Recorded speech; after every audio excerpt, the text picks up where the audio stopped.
Ladies and gentlemen, welcome to Woodburn Accountants and Advisors November webinar series all about procurement in China.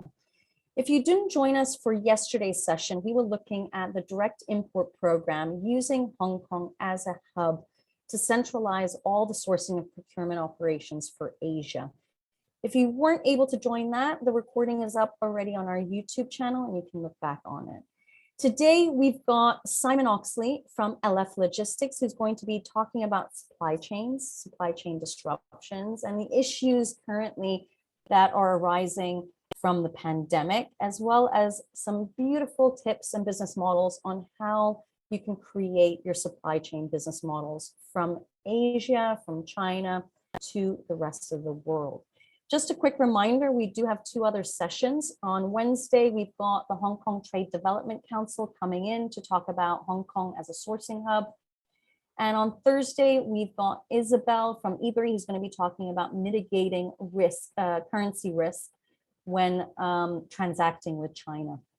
So if you haven't joined for those, please go ahead and do that up on our website, woodburnglobal.com/events. There are a few new names that are on today. So for those of you that have never joined our webinar series, it would be wonderful to have a bit of an understanding of who you are. Are you a newbie? Are you a startup? Are you an experienced China hand? This is just for us to get an understanding of what the audience looks like. I have looked at the registrants list and I have told Simon that the majority of people that are coming on are either startups or experienced China hands, having transacted with Asia or China specifically for a certain period of time. But those of you that are new, it'd be great just to have an understanding of what your background looks like. It always helps to know who the audience is. From a technical standpoint, Simon and I are on here to educate you. We're here to educate you on what opportunities exist in China and in Asia, and how to solve most of the roadblocks and obstacles that come along the path, as well as to give you the current trends and issues that are arising. This is your time spent. This is a complimentary webinar. If you do have any questions or comments, please insert them in the chat box. And it's a first come, first serve principle. So the sooner you ask questions, the sooner they'll get answered. We'll try and get through all the questions and comments during the Q&A. From a technical standpoint, we are using Zoom meetings. So Simon, like I said, is a co-host. If I drop off the system, he will continue. If he drops off the system, I can't present his presentation. I'm not a logistics person, but we'll wait for him to pop back in, and I'll entertain you in the meantime. For everybody else, if you run into technical issues, it's very hard for me to help you from this end. The only thing I can suggest is log off, log back in. Know that we are recording today's session, so if you do get frustrated, know you can look at the recording later on up on our YouTube channel. And again, I really do encourage people to take advantage of the Q&A. I always find the Q&A is a fantastic mastermind to get people's experiences on there. And also share your questions. For those of you who don't know me, my name is Christina Kohler-Coluccia. I'm the head of business advisory at Woodburn Accountants and Advisors. We are a family-owned business headquartered in Hong Kong with a subsidiary in Shanghai. I've got now 18 years of experience in corporate services and corporate compliance, having been based in Shanghai. Currently, for the first time in my life, living in Europe, which is new for me, and hopefully will end soon once the borders start opening up. What we do is we help foreign investors with their market entry into Hong Kong and China, whether that be selling into the Chinese market, sourcing in China or in the Asian region, and then also offering services locally there. We've helped over 500 companies with their market entry strategies, their implementations, and to be quite honest, the fun part of the job is the scaling up and the growth, which is what I like to focus on with my clients.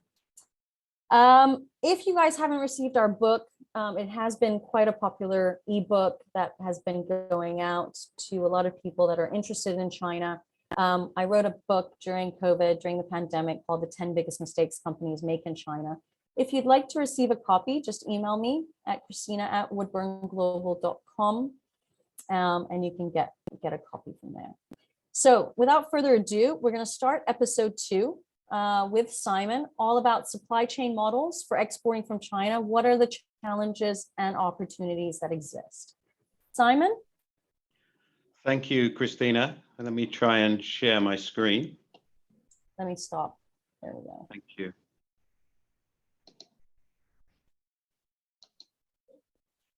Technical piece first. It's up. It's working. It is working. You can see the presentation header, right? Thank you very much. Absolutely. Well, hi everybody. My name's Simon. I work for LF Logistics, based in Hong Kong. And I guess just a little bit of background. I've worked with third-party logistics companies for about 30 years. And Christina's obviously much younger than me. And you know, I look back, I think of the geographies that I've worked in. I started off in Europe for a few years, but moved to Asia in about 1995 and worked mostly across Asia, some in China, and then I ran operations for our business in Indonesia, in Thailand, in Malaysia, and moved to the US for a while. I worked on I would say, the sort of destination sort of business. So a lot of imported product from Asia coming into the US. And I worked in 3PL businesses in the US for close to 10 years before relocating back to Asia. I'm now based in our head office in Hong Kong. And my main responsibility is actually working with new customers. So looking at either new customers entering the market or expanding with existing customers into new markets, or even expanding our business into new markets for LF Logistics. So a little bit of an introduction to myself, and let's go in to talk about the I guess challenges at the moment of exporting from China. Let's see if I can get this to move. Just a very quick overview of our company. We're part of a company called the Fung Group, Liam Fung. It's reasonably well known in Hong Kong and most parts of Asia, particularly in China. Originally started off as a sourcing company. We still have a big sourcing business. We source for over 2,000 customers from about 10,000 suppliers around mainly the Asian region. But we also have this company called LF Logistics, which I'm part of, and we provide logistics services for our clients. In fact, not many of those clients are Liam Fung customers or Liam Fung business. Most of it, 98% of it, is with, I would say, blue chip multinational companies like Nike, for example. And our services, and this is where I'll be speaking the most about on the supply chain side, are what I would call in-country logistics. It's running distribution centers and transportation networks, and on freight forwarding, so the movement of product across border. And particularly at the moment, the supply chains are seeing challenges around the movement across border. So it's that we call it global freight management. It's the freight forwarding piece of the business, which is moving the product across border, clearing it through customs and so on. So let me go into the main thrust of what I wanted to talk about. And what are the challenges exporting from China, but frankly, right now, exporting from really anywhere in Asia across to Europe or the US, where the main markets are. And the disruption that we're all reading about. You only have to sort of pick up a newspaper or turn on the business news or even the normal news, and supply chain is suddenly a hot topic. I don't. Most of my friends outside of our industry had no idea what we did until maybe the last 6 months, when we're seeing headlines and features. Even on 60 Minutes in the US, I saw recently spent a whole episode talking about logistics and supply chain. So suddenly, after 30 years in the industry, we're suddenly becoming interesting. So there's some of the headlines that I've seen over the last 6 or 9 months. And I mean, one of the headlines I saw was about China manufacturing. In fact, I actually changed this. It said China manufacturing slows because of the supply chain shortages. But if you look at the numbers, actually manufacturing is still growing, but the growth has slowed. So I've just seen the latest numbers come out actually in the last few days. The latest numbers are showing growth, but relatively small growth in the manufacturing numbers from China. So, big supply chain issues, but still a little bit of growth going on. I guess I'm going to talk about some of the individual things we're seeing. What are those challenges? What are we seeing in the market? I guess the first thing everybody talks about is cost. And there's this index that some of you may have seen, Drury's Composite Container Index.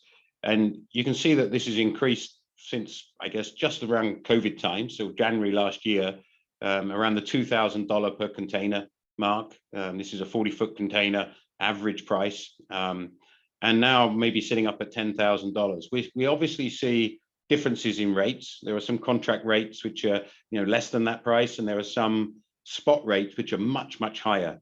I've seen container movements of in excess of $20,000 from China into the US, for example, over the last 3-4 months. The thing that astounds me is that if you look at the profits of the container lines, the shipping lines, there's an estimate that the key global shipping lines will make a reported profit of over $200 billion this year, and it's double all of the profit they've made over the last 20 years. Just in 1 year. I mean, it's quite phenomenal, the way that these rates on the containers have moved. So I'll talk a bit I'll talk a little bit about what's driving that rather than just the headline number. What is driving that? So there's a few things that we're seeing driving it. One is the equipment status of equipment, and equipment I would include both containers, empty containers, and also chassis in certain markets, the chassis that pull the containers. We monitor across the region the availability of equipment so that our business knows where we're struggling. This is basically on the container side. So you can see here. So in China, for example, real shortages of all types of containers: 20-foot dries, 40-foot dries, the high cubes, and even the non-operating reefers, the 40-foot non-operating reefers. So they would be like reefers we might load dry goods onto. So they're cold chain containers, but they're not moving on a cold chain leg, so we can still load them with dry goods. So there are some markets, I pick Indonesia, for example, big shortage in Indonesia as well. Just happens there's a lot of reefer containers there, so cold chain containers that are not being used for cold chain that we can take advantage of. And there are some markets that are actually okay on containers still. Malaysia, Singapore, Australia are actually okay on equipment. In Japan, it's okay. But these equipment shortages or container shortages are clearly driving some of the shipping issues. So this is one of the issues. And this is the container issues we're seeing are at origin. So this is getting empty containers in China. I would say it's been improving over the last 2 or 3 months. And if I just quickly flick back to this slide, you can see that the price has also been improving over the last 2 or 3 or the last 2 months, let's say. I'll talk about that in a moment. The other inland challenges, I guess, that we're seeing around container or ground equipment will be chassis. And some of this is actually at destination. So if you go to the US, for example, the chassis that are pulling the containers, there's a shortage of them for a number of reasons.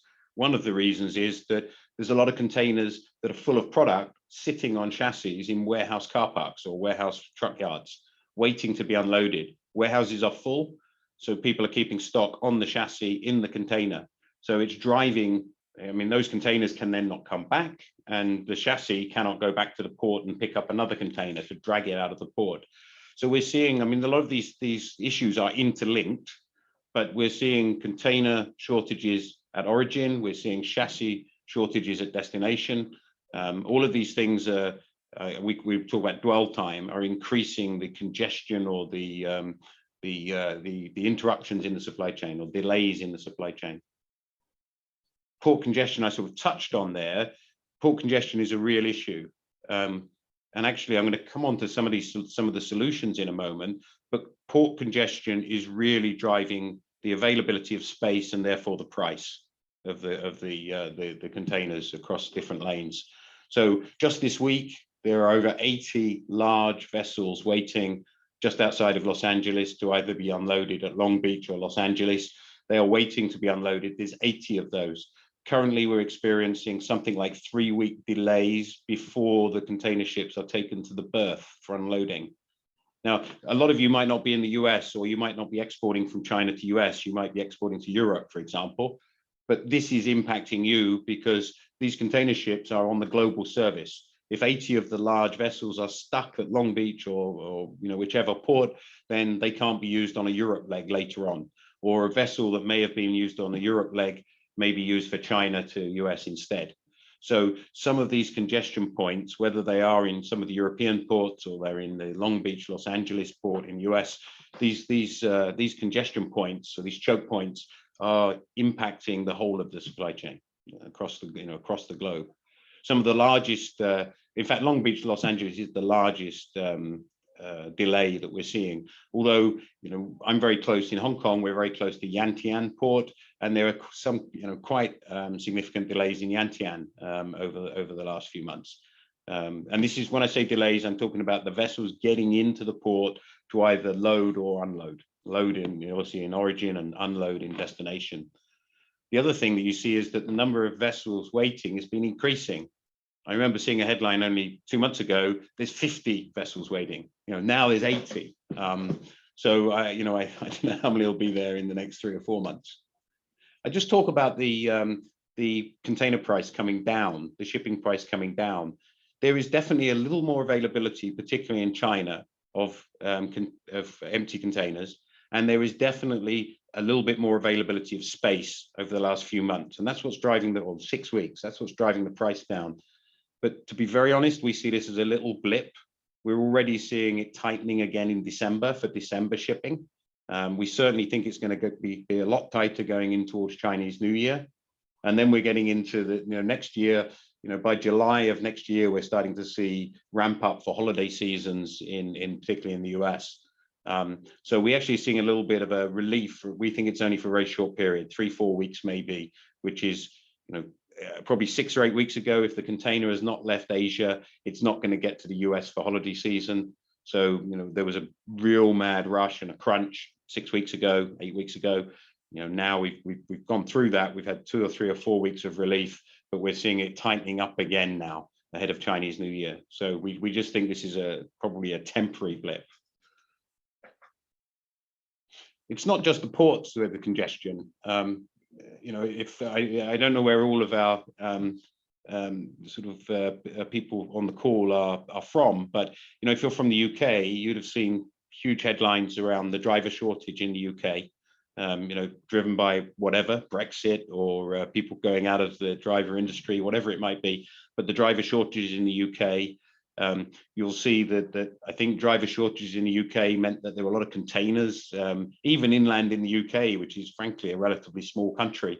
But even in the UK, there was containers getting stuck as empties away from the main ports. I saw at one point Felixstowe was stopped taking empty containers back in because they had such congestion. They wanted to actually concentrate on getting the goods coming in. So they actually stopped bringing empty containers or loading empty containers back on the vessels to come back to origins.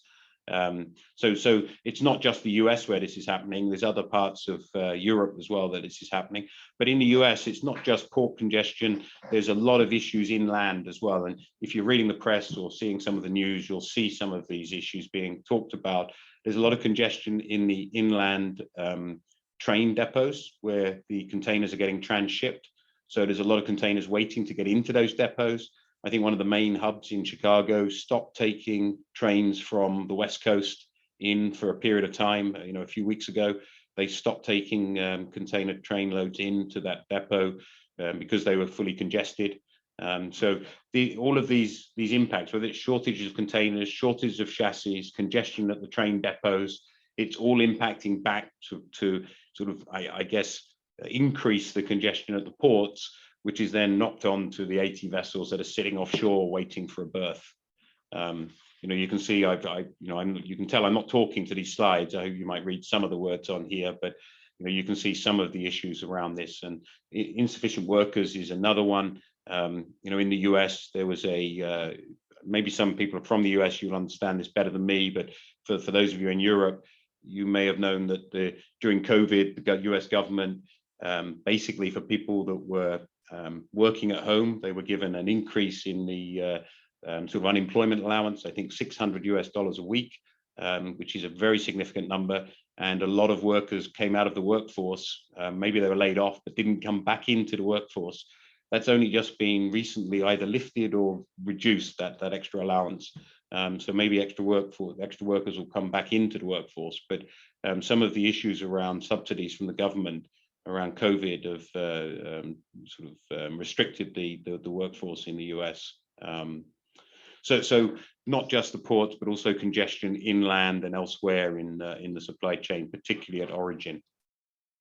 Now, I mean, I'll jump back to the origin and to China in particular. You may also have seen some of the production issues, not just around COVID factory closures, which have been relatively significant, particularly in Vietnam, where we've had a lot of major factories closed due to COVID restrictions, but also the reduction in output of the factories in China because of the electricity issues over the last, I guess, 10 weeks, 8, 10, 12 weeks or so.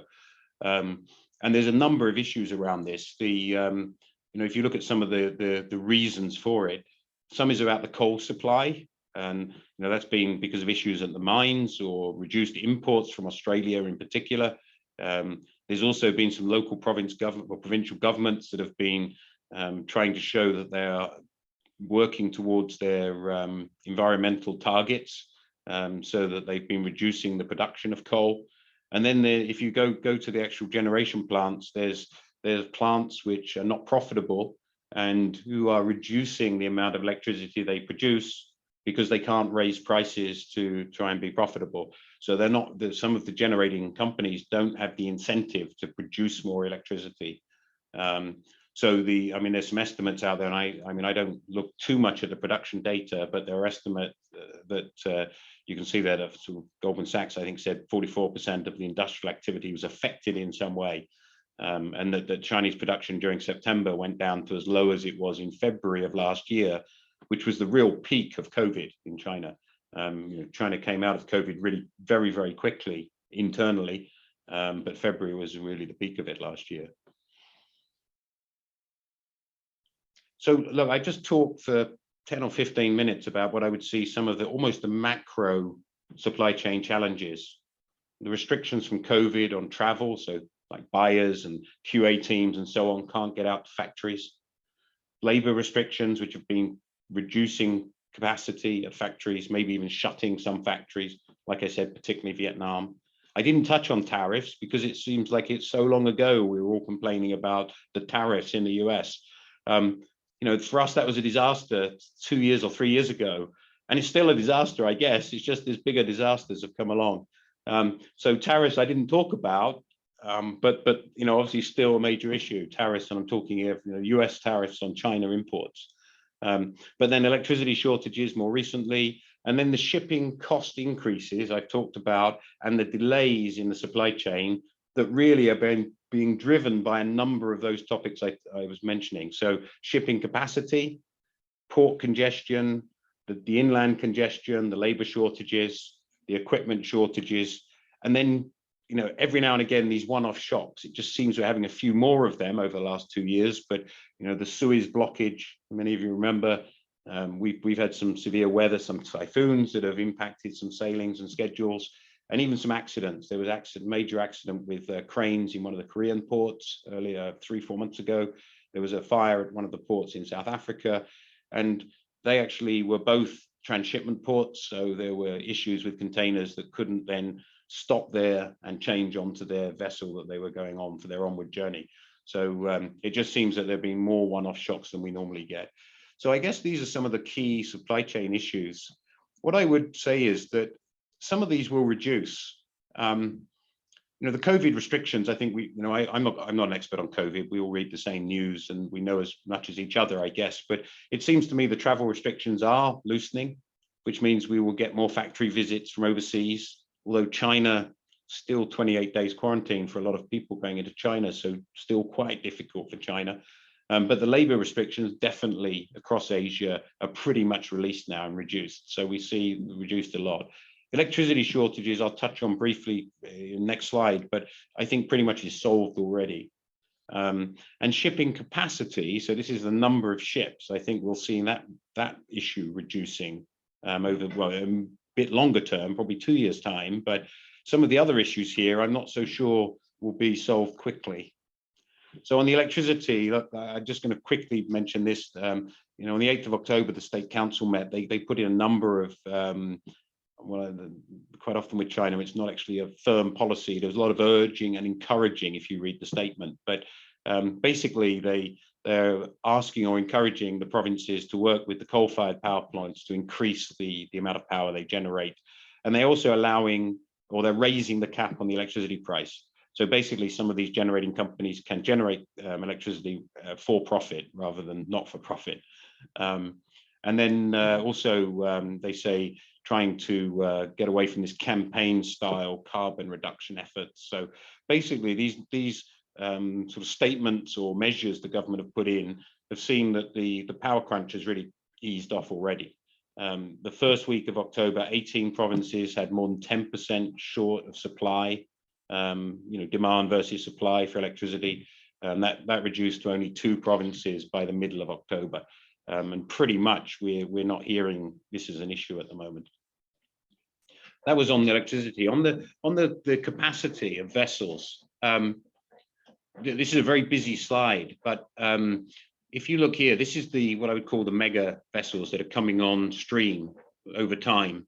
And these are the vessels that are moving all of the products that our companies work with. And you can see in 2021, there's very few vessels coming on there, few in 2020, but we've got this big capacity crunch, right? We're really short space.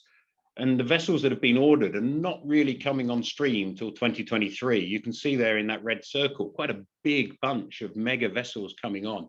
If you add all of those up, there's more than 25 mega vessels of at least more than 15,000 TEU capacity, even 20,000 TEU capacity. The issue I see is this may help solve the issue or reduce it a little, but there's not much point in putting 25 new vessels on the water if they just get stuck in the queue at Long Beach. It just means instead of 80 vessels waiting, we've got 105 or something. So everybody in the industry is talking about this, and this is going to help, and I'm sure it will help. But there are some structural issues, particularly in the US, with the inland congestion, the capacity of the ports to process vessels, because that in turn impacts how quickly the vessels come back, how quickly they can be used on other routes, and also the container and equipment that comes back. So all of these things are interlinked, and although this is one piece of the puzzle, I'm not sure it solves it on its own. So let me talk a bit about, I guess, models and ways of coping with these challenges. I would say that now, because of all these issues, it's more important than ever before to be thinking about your supply chain. And I'm going to talk a few about real supply chain models here. And just because of time, I will try and do it quickly. But we work with a lot of customers whose model for Asia even has been that the product gets exported from China to their home country or the origin country, might be US, might be UK, might be mainland Europe. And from there, it's then sent to the local market in the US, to US consumers, but then even to overseas markets. So it's sort of making a second stop, right? It might be going into the US to a global DC or a major DC. And then if they have demand, if that customer has demand in Europe, it then gets shipped over to Europe, or vice versa. Maybe product from China into a Europe DC, it's feeding the European market. It's also going across to the US, and very, very often, and surprisingly often, coming back to Asia for Asian consumers. Even some of the really large companies, it's quite amazing how much product flows out of Asia factories into distribution centers in Europe or US, and then ends up coming back into Asia to fulfill Asian demand. You can see this sort of circle going on here. This is quite a this would be for a very large company here, because I'm suggesting that they've got regional operations in Latin America and the Middle East and Europe, and then back in Asia. But this is quite I would say, complex, and it's a supply chain model that could be significantly improved. So let me talk about one which we see happening more and more now. And I'm going to start with the very basic type of model, which would be having a regional distribution center for Asia, in Asia. You can see here, if we've got factories, those factories on the left side here meant to indicate China, that we have a regional DC, maybe in southern China, maybe in Hong Kong, maybe in a bonded zone, for example. And that regional distribution center would feed into the different channels of demand. So whether it's Asian wholesalers or distributors, whether it's the e-commerce marketplaces or to bricks and mortar stores. And then also those factories would be exporting to rest of the world, which might be a European hub or a US hub, for example. Obviously, this is much more preferable than doing a U-turn through a US or a European DC. And some of the bigger customers we work with, there's been some very significant savings by implementing a more regional supply chain. And some of this is also related to minimum order quantities in factories, right? And particularly on things like maybe clothing, where if you're running styles for certain seasons, it might be difficult to sort of bring off 10% of that volume for Asian demand at factory and have it delivered to a different place than the other 90% of the product. So working closely with the suppliers or the origin factories really is really important in trying to implement this model. Sometimes it can be quite difficult. Some of particularly our apparel companies have found this difficult sometimes. I'm jumping really to a next phase here where I'm saying that we also have regional distribution centers where we're fulfilling the B2C demand regionally and I'll show this on the next slide, and or globally. So let me jump to the what I would call, this is a model that we're seeing become more and more effective, where we're running global distribution centers for customers. And instead of moving their product direct from factory to their home market or to the destination market, that we actually have a facility in southern China or in Vietnam or in a what I would call a hub location close to manufacture, close to origin, and that global distribution center is then feeding all of the different markets. And sometimes that might be that we're feeding product to distribution centers for the B2B product in US or Europe, but can also be feeding all of the direct-to-consumer volume, so all of the e-commerce orders. Now there's some issues here, obviously, around lead time. So lead time in the US, some US consumers might expect next morning delivery, even with Amazon same day delivery in some cases. Clearly you can't do that from a hub in southern China, but we can get those lead times down to what we now see really as an acceptable level for many consumers and for brands and retailers. And when we're getting those down to a level that seems acceptable to the customer and the brand or the retailer, then the cost reduction by handling that in one central location closer to the factory is quite significant, because you're eliminating the DCs or the fulfillment centers in Europe or in the US. You're going direct to the consumer. So that model is becoming more and more popular. This is an example. This is a major American customer that we work with. It's a bricks and mortar retail store historically. They do have e-com business now, but still predominantly it's a bricks and mortar customer.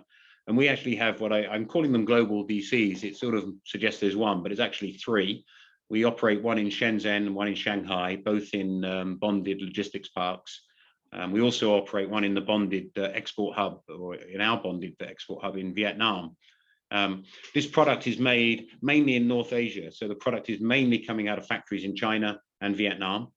We're delivering them into those, or we're having them delivered into on FOB type basis into the bonded facilities. And we're then taking orders from multiple channels. They run a lot of retail stores themselves in US, Canada, Mexico, and we're delivering from our DC in these locations direct to their store, the retail store. So we're receiving orders, allocated orders for each of the stores. We're picking and packing and shipping through a courier, well, air freight and then a courier network direct into store. And in fact, sorry, some of it is by sea, some of it is by air. We then go direct to store when the product hits the US or Canada or Mexico. It completely eliminates any need for a distribution center in the US or a transport network or whatever infrastructure there may have been. So for this customer, in the US, Canada, and Mexico, significant savings in infrastructure and people and investment and so on. But we're also supplying all of the wholesale businesses around the world from these three centers. And we're also doing the e-com direct to consumer from these three centers. So this is a real life case study. This company has over 1,500 stores in the US. They don't have any distribution centers on the ground in their home market. And this is a little bit, this is a little bit more detail around what I'm talking about here, which is, we call it our global market replenishment program. This can be for Europe or the US. The US is sort of a little bit more advanced, I would say, on this, but the whole idea here is really that we are eliminating distribution centers, or not always eliminating them, but eliminating steps in the home markets, trying to sort of, I guess, rationalize the supply chain, make it as short and quick as possible. The best example would probably be the direct to consumer at the bottom. We're bringing products from the factory into our DCs in 3 or 4 different locations around Asia, depending on the customer and the point of production. But in China, we would do this out of Shanghai or out of Shenzhen. We're picking and packing the product for the consumer on the e-com orders, flying them into either LAX, JFK for US, UK could be Heathrow, sometimes into Chicago if we've got a lot of demand. And then we feed them into a local courier service. So we label them at the China DC, ready for that local delivery, ship them in bulk, and then feed it into that local delivery network. And just, I'm looking at the time a little bit here. I'm going to flick on from this, but if anybody's got questions, I can answer at the end. The other thing that we're doing to try and, I guess, make the supply chain more efficient across the whole industry, it's a huge adoption of automation, and it's really been accelerating the last 2 years or so. And the best place that you can sort of learn more about this is to talk to a salesman for automation equipment, because their order book has suddenly gone like this. And it's really difficult if you try and order automation systems now to get it done quickly, because these automation companies are just getting so active. This is one that we've just recently gone live with. We went live with this in the last few months, or last month or so, actually. This is for a major US apparel company. And this is an e-com piece picking operation. This sortation allows us to pick in bulk and then to basically put each item onto one of these little robots, and it will then sort them into a tote box by order. So if there's 3 pieces for this order, those 3 pieces will be put in there ready for dispatch. So it's basically significantly increasing our picking productivity when we're preparing orders. So automation, as I said, is another area that a lot of companies are looking at to make their supply chains more cost effective, but more resilient, particularly around labor shortages. The next piece, and I'm going to summarize at the end some of these, what I would say are key things to look at in the supply chain to be more resilient and to reduce cost, but is visibility. You know, you can design the best supply chain in the world, but then unless you can see what's happening on a minute by minute, day by day basis, then it doesn't really matter it was designed well. You can't react to any exceptions. And this is particularly true with the shipping issue right now. So there are a lot of systems out there that people are using. We use some, and other companies will use others, but a lot of systems or applications people are using that can give real-time visibility to containers, and can even, rather than you having to go in and try and search and say, right, what's going on, which ones are late, which ones are not. There's companies that are using artificial intelligence in the background to monitor all of the shipments that are taking place, and then to highlight the ones which maybe not the ones that are already late, because you can probably see them, but to actually anticipate ones that might be late by looking at where is congestion happening. So if this software is actually really quite advanced now, it will say that if you've got a vessel leaving, or you've got a container leaving Shanghai today, and it's due to be in Felixstowe, in what, 20 days or something, if it knows that there is a 6-day waiting issue in Felixstowe, and it can see other container ships arriving ahead, and it might anticipate there's going to be 8 days, or maybe it sees a typhoon in the South China Sea coming that it knows historically and knows by looking at data that might cause another 3 or 4 days delay, it can actually give you advanced predictive warning of delays in supply chain that are coming. So it's not only about visibility of right now, it's also trying to anticipate what's going to happen over the next 3, 4, 6, 8, 10 weeks. The other options that we're seeing people use to try and mitigate some of these shipping challenges are to use what I would call non-traditional shipping routes. I mean, I'm not sure how non-traditional they really are, but there's good train services now that we're shipping a lot of product through, either into Russia or into EU. We do, one of our major technology companies we work with, we're actually moving enough containers now where we're considering having our own trains running this route rather than just booking space. So trains are becoming quite, or cross-border transportation instead of shipping by ocean is becoming much more common into Europe. And not just by train, but also by truck. So we say cross-border trucking. So I just done a little comparison here. You know, if you go in from China, exporting out of China into Europe, then, you know, air, we said 6 to 10 days here. I mean, you can obviously do it quicker by air if you want, but if you talk about the booking and then the pickup and consolidation, loading on the plane, flying it across, and then clearing customs and getting it out of the airport at the other end, then, you know, maybe between 4 and 8 days or something. Rail is sort of 23 to 28 days, and ocean maybe 45 to 50, or maybe 100 now. Who knows? It depends how many times it gets rolled over and how long it waits. But the cross-border trucking is something like 14 to 20 days, depending on the destination in Europe. The route usually takes us through Kazakhstan and across into touching on Russia, and then through Belarus, Poland. That would be the route. And if you look at the timing there, you can almost put the timing alongside the cost. So road is maybe 25 to 35% of the cost of an air shipment. So it's significantly lower. Historically, it's been a lot higher than the shipping, the ocean. But we've seen some trucks now almost competing with the same price as shipping containers, depending what I call the FAK, or the spot rates. We're seeing that cross-border trucking can be approaching similar rates, or ocean can be approaching similar rates to trucking. So this idea of using non-traditional shipping to try and build some resilience and some mitigate some risk is becoming more popular. We have a network across Asia, and I've picked out that these are the countries where we have distribution centers. We've got about 250 across the region. But the ones that are in yellow here, these are countries that I say that we do more work on the sourcing, or it'll be the export product. There are many countries here where we're not doing any export from. We're really just servicing local demand.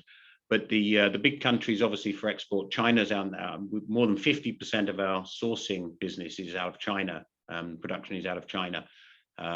But then, more recently, I'd say last 3 years or so, obviously tariffs were driving this a little. There was a bit more of a move away from China into Vietnam, into Bangladesh, Pakistan, India, Indonesia. So we would operate in most of those locations. We would operate origin hubs of some description for feeding product back into Europe or US. And then I just say that, and I'm going to summarize in a few moments, but I would say on the sourcing side, a lot of our customers, and we would recommend this, are looking at building in redundancy on the production side. Now, smaller companies, it's tough to do this. You don't want multiple sort of points of production if you're a relatively small business, but for a lot of our larger businesses that we work with, they're looking for multiple locations now. So, I mean, I'm often asked the question of, are companies likely to move more production back to their home country, for example, because of all the supply chain issues, maybe cost increases in China? Is it really better to make it in China than it is in Europe or in the US? And I think the answer is always, well, yes, it is. They have the capacity, the production capacity, they have the know-how, they have the, they're cost effective. But what we do say is that we see people having maybe dual sourcing strategy, where they have an alternative source of production source, so that if there is a shock or issue in one particular production area, then they have an alternative source. And these are some of the sourcing and production countries that or areas that we work in. We actually split them into these different regions. The other thing I say on supply chain, I think I'm getting pretty much to the last one or two slides here, but if you look at the whole supply chain, all of this congestion and issues and challenges that are going on, if there is a way of ignoring all of these outside challenges, if there is a way of designing and improving your current supply chain by reducing and resulting in reducing the amount of time from, I guess, the concept of a product through to the end delivery to the retail store or to the end consumer, if there's a way of reducing the time within that chain, then it will help mitigate some of the other challenges. So one of the things we do a lot of work with our customers on, and this is more on the sourcing and the logistics side, but is can we digitalize some of this chain, for example? So if I talk about clothing manufacturer or apparel manufacturer, in the past, a lot of samples, physical samples were made and sent backwards and forwards to head office for fitting checks or for checking the material or fabric or so on. As we've been able to digitalize some of that, we can do digitalized fitting of product. So we're checking the fit. We can do digitalized tech packs. We can do digitalized samples. There are some customers we work with now who never see the product until the actual finished product is being delivered for sale. They never had a sample in their hand up until that point. And by doing some of those things, we can reduce the total length of the supply chain, and that will help mitigate some of the risks around the current challenges. In fact, I'll just touch on this. The other thing we've seen a big move on the last 2 years, because of travel restrictions, a lot of customers have come to us and said, we cannot travel to China to see our factories. We cannot get there to do QA checks and to audit environmental compliance or to look at labor compliance. We can't get there to fix any issues in production. So we're doing an increased level of work, working with factories on behalf of customers that have come to us, because we have, I call it boots on the ground, because we have hundreds of people based in China that are working with hundreds or thousands of factories. It's quite easy for us to then take on some extra workload of QA checking, of factory compliance, and so on. So we're actually seeing that having local people on the ground in China doing some of this work, a lot of our customers are seeing benefit from this. So let me summarize. I've just got 2 slides to summarize with. I think that at the very least, this disruption is going to be lasting 2 to 3 years, because we're not seeing, even if the new container vessels coming online solve the issue, they're not going to be online for maybe 2 years. The only, and I have to put a caveat in here, because I know this is being videoed and put online or something, and if suddenly everything collapses next year and the prices come back down to $2,000, the only caveat I have is that if global demand drops significantly, if we went into some sort of major recession, if we had a repeat of 2008, then clearly a lot of the supply chain issues would fall away because the demand would be dropping so significantly. So I put that in as a caveat. But assuming that the global economy keeps going along at roughly the same as it is now, with some relatively good growth, or even just single-digit growth, and as long as that keeps sort of chugging along, I think that we're likely to be seeing this disruption for at least another 2 years, if not 3. And I said earlier that now is the time to make sure that we have efficient and resilient supply chains for a lot of reasons. But if we do, it ensures availability of product, and it protects sales, protects your revenue. It allows us to optimize costs, so we can reduce the amount of inventory in the chain, reducing the working capital. We can reduce our operational costs. We also make ourselves a little bit more resilient towards the future risk. If there's future disruption, then there's more risk if we've not got an efficient supply chain in place. And what it should allow us to do, if we're thinking about these things, is it allows companies to come out the other end of this much stronger. Some companies are going into their shell and just trying to solve day-to-day problems. Others are being quite innovative and changing things. They're the ones that I think are going to emerge stronger. So some of the things that we consider, or maybe you would want to be considering around your businesses, is what does a supply chain design look like? What does the whole supply chain look like? Is it designed for speed? Is it designed well? Looking at once it's been, once you're happy that you've got a well-designed supply chain and network, getting the visibility to that on an hourly, on a daily, on a weekly basis. So we're constantly monitoring and we have good visibility of what's happening within that chain.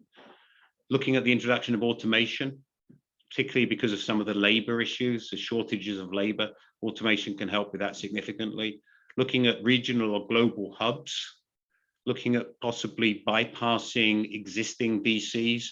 It's much easier to solve an issue with if you've got a problem in a DC about lack of labor and not having high productivity or too much inventory, much easier, just don't use it, right? Just get rid of it and go straight to customer. Get to the consumer or the point of demand, get the product to that place as quickly as possible and with as little touch points as possible.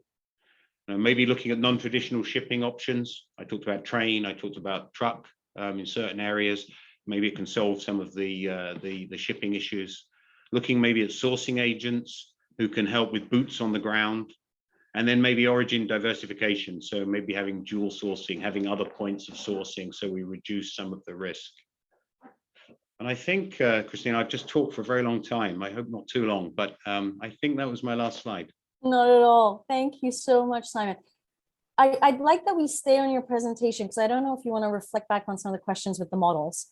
But one thing that you mentioned that I would like you to maybe explain a little bit more, particularly when it pertains to maybe Vietnam or China, because the two examples you used in the global DCs, is bonded logistics park. What does it actually mean?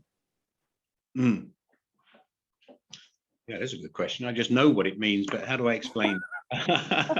So I can help you. Don't worry. Oh, no, it's fine. Let me talk about it from a factory's point of view. Yeah. So if I'm a factory and I've got a customer that's buying product from me FOB, it's free onto the they pay for it onto the vessel or to the port until the point of export, I guess. A bonded logistics park is basically it's an area which is as if you've exported it, right? It's not regarded as being on land for tax purposes or in that country for tax purposes or for even for regulatory purposes. So we can bring a product from a factory, we can sign for it at the gate of that bonded logistics park, and from China's point of view, from the government's point of view, that product is already exported. At the point it crosses the gate, it is exported. It means that we can sign that for that product. The factory then basically has delivered it to the customer. In this case, maybe we're doing it on their behalf, but delivered it to the customer and exported it to the customer.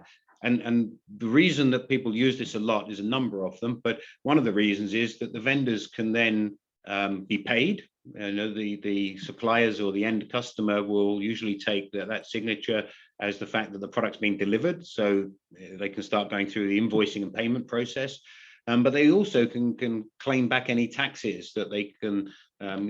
Companies in China can claim back taxes. Production companies can claim back taxes based on exports. And they can actually go through that tax reclaiming from exactly the point that it goes into the bonded logistics park. I'm sure a lawyer would describe the status of that product once it's in there much better than I, but it's basically been exported. And what it means for us as an operator is it's much easier then to pick and pack and get product ready for external shipment. We're not having to go through that whole export process again.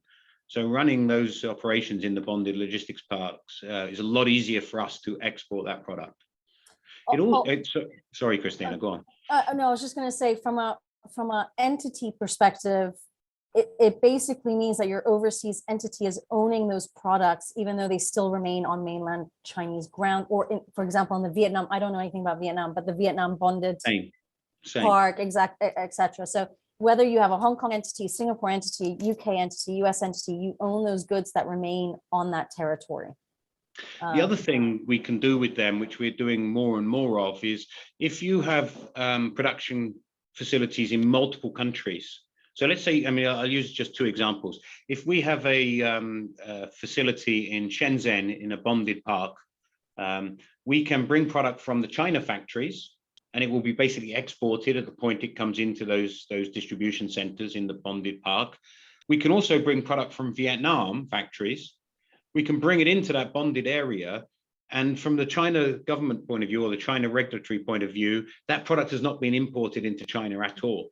It's in the bonded zone, it's in China in the bonded zone, but it hasn't been imported. It means that we can set up hub. global. It's basically a sourcing, it's a consolidation hub, right?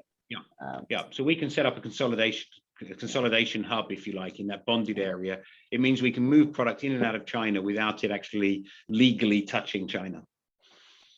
Simon, you don't talk about Hong Kong. I mean, this is a question from my side. You don't really, you're talking a lot about Vietnam DCs, China DCs. Hong Kong historically was, oh, I'm just curious, like Hong Kong historically was a hub, right? How is it perceived today? Are there more challenges, less challenges there? I'm saying a curiosity more than, I don't want me to get you in trouble. It's just a curiosity question. Look, I first moved to Hong Kong in 1994, you know, and it was a raging hub, right? I mean, it was, exactly. It was on fire from a logistics point of view. So what is it today? Well, the fire is being put out slowly. The issue in Hong Kong is that there are parts of the Greater Bay Area which are becoming much more effective for us to operate, and it's mainly comes down to cost, quite frankly. The cost of land and the cost of labor is much cheaper. Historically, it was very difficult to run maybe a regional hub out of southern China. Yeah, these bonded logistics parks didn't exist. Yeah, right. So Hong Kong was a natural place to be doing it. And if you looked around the region, Singapore and Hong Kong were always really popular places for regional distribution centers. What we're seeing is a big move away from Hong Kong for regional distribution centers into southern China, into the bonded parks, mainly because of cost. But we're seeing some industries and some customers staying in Hong Kong or thinking about staying in Hong Kong. And if I looked at maybe medical devices, pharmaceuticals, maybe some of the high-tech companies, we still see a future for some regional logistics operations in Hong Kong, but frankly, not a lot. There'll still be let me just clarify though, there will still be significant activity through the infrastructure, through the ports, through the airports. So a lot of the product that we handle in southern China through these regional hubs or global hubs is then being moved, or it's either being moved in or being moved out through Hong Kong. Yes, through other areas as well, Yantian and Guangzhou and so on, but a lot through Hong Kong. So I think Hong Kong will still be a product transit location, but it will become less and less an operational hub for distribution centers. And to make it even worse, Christina, a lot of the demand in Hong Kong, so demand for products, is now being fulfilled out of southern China as well. And we're recommending to a lot of our customers, move your Hong Kong warehouse to southern China. And when somebody in Hong Kong orders it, we'll just deliver it from southern China. And we can do the same lead times from southern China as we do in Hong Kong. And from Hong Kong. Right. In fact, that's the warehouse. Hong Kong's getting more and more integrated, right? Yeah. Greater Bay Area is now. We think like this now. We talk about the Greater Bay Area, not about Hong Kong, Macau, and southern China. Yep. If you look at the models that you were showing, right? One was the messy one, and then it kind of gets cleaner and cleaner as you go. What are, again, because the size companies that are going to be watching this or on here today are of different sizes. You're going to have smaller organizations that maybe only export, 12 containers a year. And then you've got those that have, 200, 250,000 1,000 containers a year, right? Mm. What are the trigger points that companies have to think about from a cost perspective, ultimately, because that's everybody's decision-making key consideration currently, to go from a messy one that they're probably now using into a more consolidated version? Yeah. So, No, it's all not right. easy questions there. Apologies. No, it's fine. I can answer it in many different ways, but I let me start with this one on this slide here. You know, and in fact, we're working with some very, very big customers, but some very, very small ones as well. You know, I'm just thinking of a customer we've just launched in China, actually, for selling into China. So this is import for China, not export. But they started off with 6 SKUs. You know, they're going to deliver maybe 1 container to start with, right? I mean, it's and see how demand goes. So, you know, we do work with some of the biggest companies in the world. We move some huge volumes for some of the bigger customers, but we also work very much with smaller customers, either because they're going to grow or because there's something, there's some value in their product, maybe that you know means that there's we're adding some value, which you know is means that we can make money and the customer's making money. So we're not only with big customers, we do have smaller customers. But if I look at some, you know, you have to think of each customer individually. So I actually worked on that project with a customer that had 6 SKUs, and we sat down and we worked out what is the best way of their supply chain operating. So it's very hard for me to say what's the best for everybody, because it's very unique. But I'll give some examples here in for Asia. We've got a big customer actually who has a lot of demand, a lot of volume in Japan and China, and probably 2 or 3 other markets. And for that customer, we run major distribution centers for domestic demand in those countries. We run a major DC in Japan, a major one in Korea, major one in China of tens and tens of thousands of square meters just for one customer. And move through you know, millions of orders in a year. I mean, really, really big volumes. But they're very small in some of the Southeast Asian markets. They've not really been there very long. They've only started off with e-com. You know, very relatively small volumes. You know, I mean, just tens of orders a day. I mean, not even in the hundreds per day. And for them, we pick their product in a consolidated facility in Hong Kong, actually. So that's one that's still in Hong Kong, but we pick it in Hong Kong and we fly it overnight, and we have a very small facility where we do a small pick and pack operation and ship the product out the next morning. You know, an overnight flight and then ship out on the ground. And we do that for Indonesia, Vietnam, Thailand, you know, maybe 1 or 2 other markets. So that example, even though it's a big company, we've got some parts which we've gone really close to the market and we're holding inventory and we're doing quick delivery into the customers. And then we've got some other markets where they're a bit newer, there's not much demand, and we've got a completely different model where we've got a regional hub. We're consolidating the picking each day, flying one delivery down each night, and then getting it out to the consumer. I guess the point is that even for smaller customers, you can still find the best solution, right? You can sit down and you can say, we don't need a DC in Indonesia, they don't have enough demand, so let's have a regional, you know, inventory holding for this. And if we're going to do that, let's share that with some other channels. So let's share that with the Hong Kong demand, so that we're not holding multiple sort of inventory piles. So it's basically evaluating, right, all the aspects of their supply chain and seeing what's currently on demand, and then what is hopefully on demand in the next 6, 12, I don't know, 12 months, and then going on to 3 years and whatnot, to create something. Kim has a question, which is, are we seeing containers coming back from the US and Europe to China, or are they stacking up overseas? Yes, they are coming back, because if they weren't, we would just run out completely. But they're just not coming back quickly enough. And yes, they are stacking up there. There was a great, this was a British show. It was, I'm going to say it was the BBC News. I can't remember, but I think it was the BBC News. They had a reporter out in the US looking at the supply chain issues. and he visited one of the train depots. And the depot manager there was explaining that normally they stack these containers in nice rows, and as it gets unloaded off the train, it gets stacked in these rows, and then the chassis or the truck and the trailer can come along, and the crane can just lift it onto the back of the chassis. And they walked around this depot, and because of the congestion, the crane drivers were putting the containers in the aisles, and the trucks and trailers could not get up the aisles. So it was slowly all grinding to a halt. And you could see all of these containers stacked up. Now, in that case, a lot of them were full. Well, I guess, perhaps many of them were empty. I didn't even think about it too much at the time. But, a lot of them may be empty, but meant to be going back on the trains, back to Long Beach and getting loaded on the vessels to go out.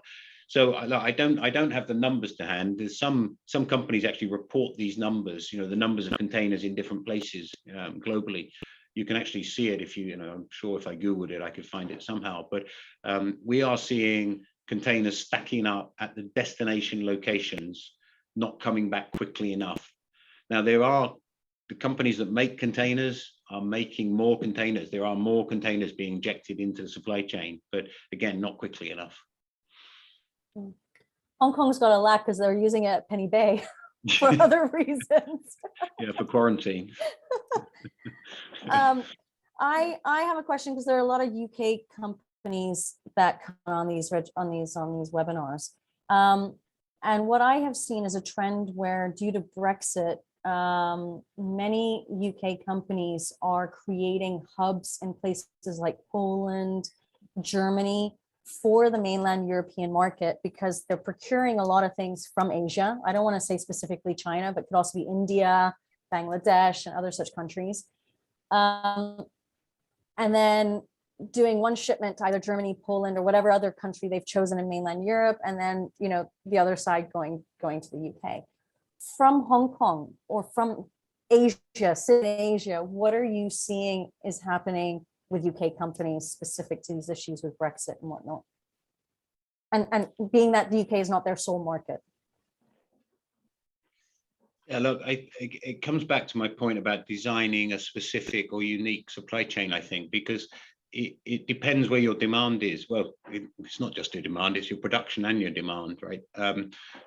For smaller companies, I don't think we're talking about a huge amount of time and effort to understand it.